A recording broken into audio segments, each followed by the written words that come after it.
நாடாளுமன்ற தேர்தலில் 68,000 வாக்குச்சாவடிகளில் 3,32,000 தேர்தல் பணியாளர்கள் பணியில் ஈடுபடுவார்கள் என்று தலைமை தேர்தல் அதிகாரி சத்யபிரதா சாஹூ கூறியிருக்கிறார். விவரங்களை தர இணைகிறார் நம்முடைய செய்தியாளர் கார்த்திகேயன். வணக்கம். இது பற்றிய முழு தகவலை பதிவு பண்ணலாம்.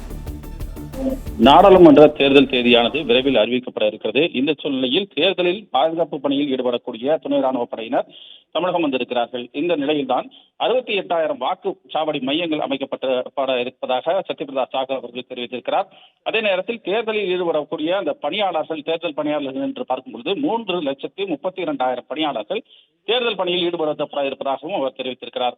அதே போல தேர்தலுக்கு தேவையான அந்த வாக்குப்பதிவு இயந்திரங்கள், விவிபேட் எனப்படக்கூடிய யாருக்கு வாக்களித்தோம் என்பதை அறிந்து கொள்ளக்கூடிய அந்த இயந்திரம் என உள்ளிட்ட அனைத்து விதமான இயந்திரங்கள் ஆகியவை தயார் நிலையில் இருப்பதாக அவர் தெரிவித்திருக்கிறார்.